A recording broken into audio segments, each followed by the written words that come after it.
네, 반갑습니다. 이제 우리 20일 동안 우리 가족 기도 운동에 동참하게 됐는데요. 특별히 이엠 바운즈의 책을 선정한 이유는 이엠 바운즈는 이제 기도의 고전이라고 불리우기 때문에 그렇습니다. 그래서 읽으면 마음이 뜨거워지는 것을 경험할 수 있을 텐데요. 특별히 목차를 한번 먼저 볼까요? 이엠 바운즈는 매일 새벽 4시 일어나서 7시까지 기도했던 정말 기도의 사람입니다. 미국 남북전쟁 포화 속에서 군목으로 사역하면서 북군의 포로로 잡혀서 옥고도 치르고, 그래서 이제 그의 글에는 통찰력도 있지만 본질을 꿰뚫고 영혼을 뒤흔드는 감화력이 있다. 이엠 바운즈의 책이 굉장히 기도에 관한 책들이 많거든요. 그래서 다른 것보다도 기도에 관해 고전이다. 이 정도만 알고 계시면 되겠습니다. 자, 우리 목차를 함께 보는데요. 특별히 14개 챕터가 있는데 주일은 좀 쉬더라도 우리 매일매일 함께 해나가면 우리 거의 20일 가까이 매일 하루에 하나씩 이제 볼 수 있습니다. 그래서 오늘 믿음의 등불을 밝혀라 입니다. 길게 하지 않고 우리 짧게 살펴보도록 하겠습니다. 먼저 믿음의 등불을 밝혀라. 자, 믿음의 핵심은 뭐냐면 기도할 때 믿음이 중요한데 그 믿음은 사실 보이지 않는 것을 보는 믿음이에요. 그래서 보이지 않는 하나님을 눈에 보이지 않는 하나님과 대화하려고 하는 사람에게 가장 필요한 것은 뭐다? 믿음이다. 그래서 우리가 믿음을 가져야 된다라는 것이 중요한 내용입니다. 자, 믿음은 근데 불가능한 것을 왜냐하면 불가능한 것을 이루는데 하나님은 불가능한 것을 이루시는 전능하신 분이기 때문에 그것을 믿는 것이 중요하다. 기도는 하나님을 바라보는 것, 그리고 하나님 의지하는 것이다. 나의 것을 막 말씀드리고 내가 강해지는 것이 아니죠. 강하신 하나님께 붙어 있는 것이죠. 그래서 하나님은 자신이 말씀하신 모든 것을 믿음 있는 자에게 허락하신다. 꼭 기억해야 됩니다. 자, 깊이 묵상하라. 꼭 기억해 두시고요. 깊이 묵상하라. 하나님께서는 근데 믿음을 가진 사람을 찾아보기 어렵다라고 말씀하셨던 내용을 좀 살짝 보고 갔으면 좋겠습니다. 자, 베드로를 통해서 너희 믿음이 떨어지지 않도록 내가 기도한다. 중보한다.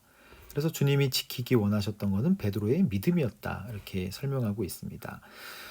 자, 생생한 믿음을 유지하는 방법. 하나님 말씀을 먼저 보면 좋겠는데요. 택하심을 굳게 하라.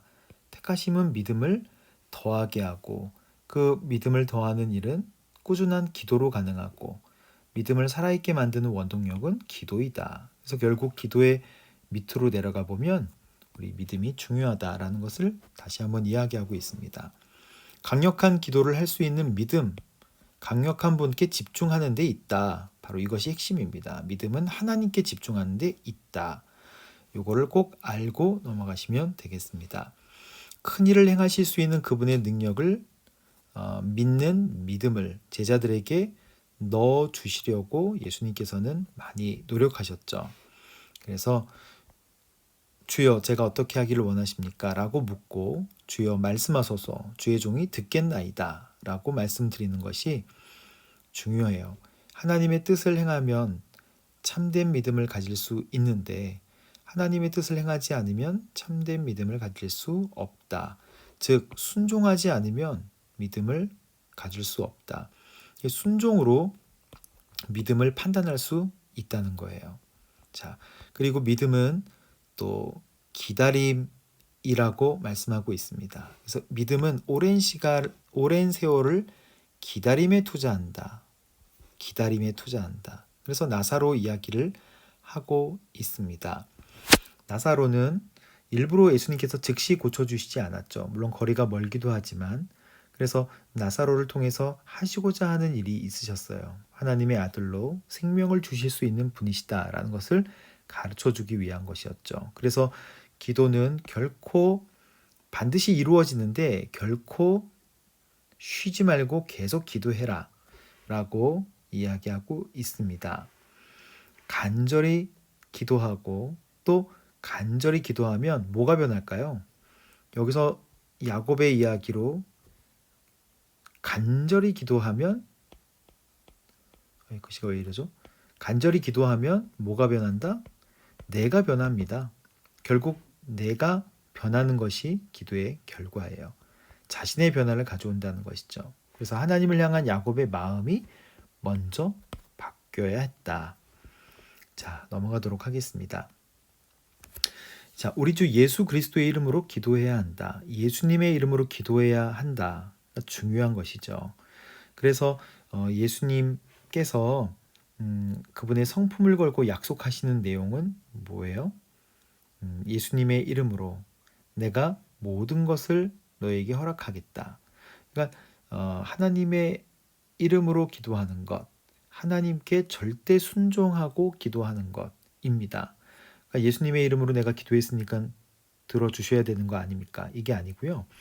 절대적인 순종이 주님 한 분만을 의지하며 나아가는 절대적인 순종이 중요하다 말씀하시는 것입니다. 한 분만 의지하라.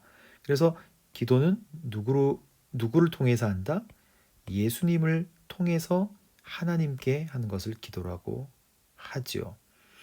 믿음은 영의 문제뿐만 아니라 육신의 문제도 해결해 줍니다. 영적인 것뿐만 아니라 육신의 문제도 해결해 줍니다.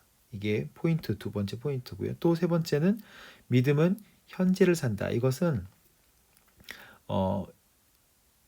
어제 많이 먹었다고 오늘 안 먹는 거 아니죠? 마찬가지로 기도도 매일매일 현재성이 중요하다는 거예요. 어제 많이 먹어도 오늘 또 먹죠. 결국 오늘날 우리에게 일용할 양식을 주옵시고, 그래서 기도를 오늘날 필요한 것을 구하는 사람, 기도를 잘하는 사람이다. 그래서 어제 많이 먹고 오늘 안 먹는 사람이 아니라 어제는 어제의 기도를, 오늘은 오늘의 기도를. 그래서 진정한 기도는 현재의 어려움과 현재의 필요에서 나온다라고 설명하고 있습니다. 날마다 양식이 필요하기 때문에 어떻게 기도해야 된다고요? 날마다 기도해야 한다. 그래서 내일의 기도의 과업을 면제받는 것이 아니다. 우리에게 필요한 것은 오늘의 기도, 오늘의 만나이다 라고 하는 내용입니다. 내일의 은혜를 가질 수 없고 내일의 양식을 먹을 수 없고 내일의 기도를 할 수 없다. 결국 내일 것은 내일, 오늘 것은 오늘. 그러니까 오늘의 기도를 쉬면 된다, 안 된다? 안 된다는 거예요. 자, 내일도 선한 것이 충분히 공급될 것이다. 이게 믿음이죠. 자, 그래서 간단하게 내용을 정리해 보면 기도자에게 먼저 요구되는 것은 믿음이다. 첫 번째. 그리고 두 번째. 강력한 기도를 할 수 있는 믿음은 강력한 분께 집중하는 데서 나온다. 두 번째. 세 번째. 주 예수 그리스도의 이름으로 기도해야 하나님의 역사가 일어난다. 자, 예수님이 중보자가 되어 주신다는 뜻입니다. 네 번째. 우리의 기도는 현재에 초점을 맞춰 해야 한다. 매일매일 기도해야 한다라는 것입니다. 자, 이 네 가지를 꼭 정리하고 또 자녀들에게도 가족들에게도 가르쳐 주시고 또 우리 승리하는 가정이 되시기를 바랍니다. 자, 승리하세요. 감사합니다.